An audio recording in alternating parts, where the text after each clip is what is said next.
How's it going, you guys? So, if you've been following me for a long time, you know that I've been doing martial arts of various types for quite some time now. And in the last 2 years, I started to take my martial arts training much more seriously. I've been doing full contact kickboxing for about 2 years straight now, where I actually take it seriously. And before that, I did karate for a couple years. I did uh, traditional Shaolin from the Shaolin Temple. That did include sparring and full contact sanda sparring, as well as wrestling and other things. And so, also, I've been training MMA athletes, kickboxing athletes, jiu-jitsu athletes, and various athletes of many kinds who really need to improve their sports performance. And so I've been helping to provide that for them, working as a strength and conditioning coach. And so, of course, I try to keep most of that training private,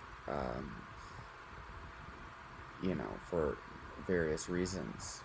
But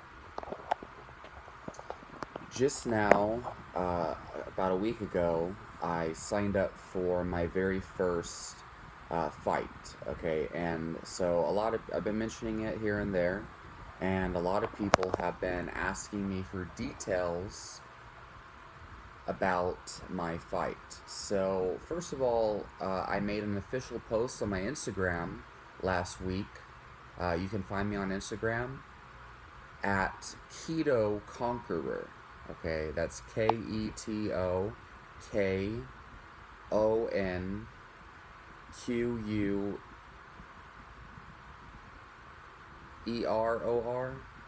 It's basically Conqueror with a K. So you find that up there, and you can see all of my fight training. Right now, I'm just getting a base of conditioning and endurance and stamina specific for the amount of time that I'm going to be fighting. The fight is going to be 3 2-minute rounds with 1 minute rest in between. So 3 2-minute rounds should not be hard for me personally, but I'm sure my opponent's probably going to be having trouble with that. It is an exhibition match, so basically the reason why I'm doing an exhibition match and not a real amateur fight is because I want to prepare myself adequately before I start to compete in any kind of circuit or anything. As a strength and conditioning coach for athletes, it's very obvious to me that one flaw I see in a lot of people is they want to go too far too quickly without adequate preparation, okay? And the one way that you can do really, really good in any sport is to get a very good grasp on the basics, okay? So if you go from, training for a couple months and you dive right into the amateur circuit, most people in amateurs are very sloppy, so that's usually okay, but you'd be much better off and do so much better, and you'd smoke the amateur division if you had a lot of really good, solid, fundamental training and several smokers or exhibition matches. If you had several practice fights before you go to the amateurs, imagine how much better you would do compared to someone who just goes straight into amateur fights, right? And so I think having a lot of hard sparring and a lot of mock fights, practice fights, exhibitions, smokers, before you actually have your first real amateur fight is amazing, okay? You'll do so much better. But I actually have had a client who, he had his mock fight leading up to his fight, and but he only had like 1 year of training before his first amateur fight, and he knocked the guy out in like 4 seconds. So, this depends on you. And for me, I like to have a very strategic plan. And so, I feel like I have a lot more skill over most of the people in the amateur division, mainly because I train fighters. Strength and conditioning, but still, you know. And pretty much because it's my life, and it's not really most of their lives.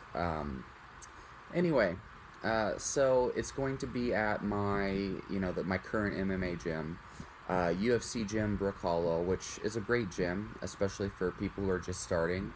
We got lots of good coaches. We got two pro fighters, and pretty much all of on our coaches are pro fighters, or they're competitive fighters, or they're heavily certified MMA coaches. It's a good gym, especially if you're just starting out. But yeah, so it's at Brook Hollow UFC gym, November 9th, and we're going to be wearing full headgear. We are going to be wearing shin guards. It's a kickboxing exhibition match. So not necessarily Muay Thai. There's not going to be elbows or knees. There might be partial clinch. And, I'm buying like professional gear, professional headgear and everything, which I needed to buy a long time ago anyway.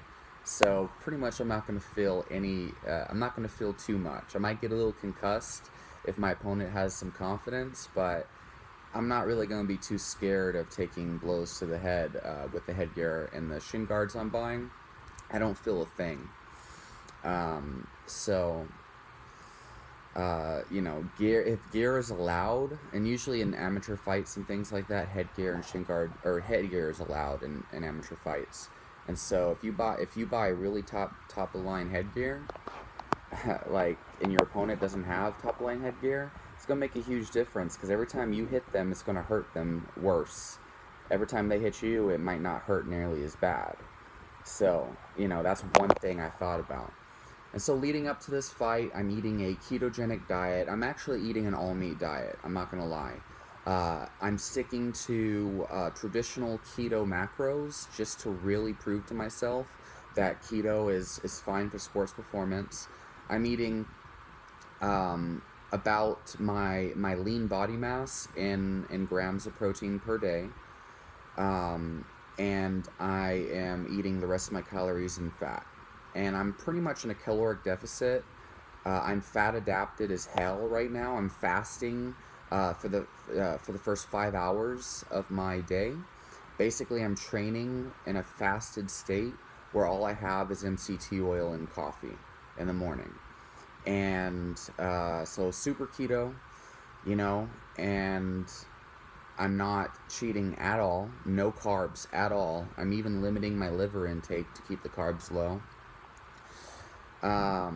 And my training usually, right now in my training camp, I'm starting off with sprinting, interval training.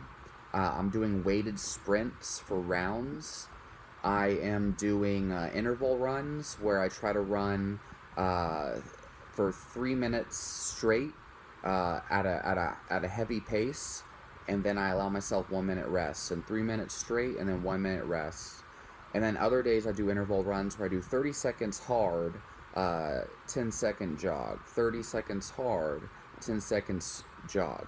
I'm doing, right now I'm doing technical sparring, I'm doing light sparring, trying to work on different techniques and principles. For example, me and my friend Polo the other day, I had him throw me a combo, and then immediately I'm practicing like my rebound effect. After every single time my opponent throws something, as soon as he stops even just a little bit or slows down, I retaliate. And that's very important, so to keep your opponent intimidated, so that they don't think they could just walk all over you with no repercussions. And then, yesterday I sparred with my coaches. We just did boxing sparring, and they gave me a really good round. And now that I'm getting my new headgear, and I just got my Shock Doctor mouthpiece in the mail, I'm gonna start doing more harder sparring to really prepare me. And if I can go, 3 rounds with my coaches hard sparring, then there's no way that whoever I'm going to be fighting is going to be able to overtake me. So that's pretty much the basic details for right now, and I'll let you guys know more as we go along. Let me know what you guys think down below. Appreciate all the support.